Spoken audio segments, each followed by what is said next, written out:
বলিউড বাদশাহ শাহরুখ খান গত বছর পাঠান ও জওয়ানের মতো সিনেমা দর্শকদের উপহার দিয়ে পর্দা কাঁপিয়েছেন।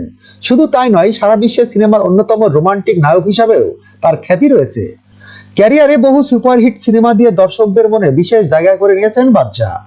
তবে পর্দায় কিং খানকে একাধিকবার বন্দুকের সামনে দাঁড়াতে দেখা গেলেও কিন্তু পর্দার বাইরেও বাস্তবে বন্দুক মাথায় ঠেকানো হয়েছিল তাকে, নেওয়া হয়েছিল টেনে হেঁচড়ে। ভারতীয় সংবাদ মাধ্যমে এক প্রতিবেদনে এমন চাঞ্চল্যকর তথ্য উঠে এসেছে। সেই সময় একই সঙ্গে দুই সিনেমার কাজ করছিলেন কিং খান, ফলে শুটিং এর সময় নিয়ে হয়েছিল ঝামেলা। সম্প্রতি এক সাক্ষাৎকারে এমনটি জানিয়েছেন পরিচালক কুন্দন শাহ। কাভি হা কাভি না সিনেমার শুটিং করছিলেন শাহরুখ খান। দিওয়ানা সিনেমার কলা কৌশলীরা কাভি হা কাভি না ছবির সেটে পৌঁছে শাহরুখের মাথায় বন্দুক ঠেকিয়ে রীতিমতো টেনে হেঁচড়ে তাকে নিয়ে যাওয়ার চেষ্টা করেন।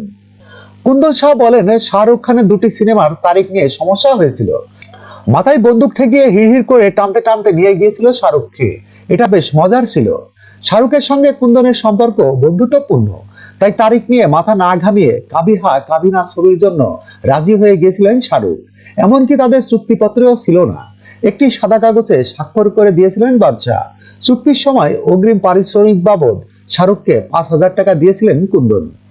ASBD 24 সত্য প্রকাশে প্রতিশ্রুতিবদ্ধ। চ্যানেলটি সাবস্ক্রাইব করুন।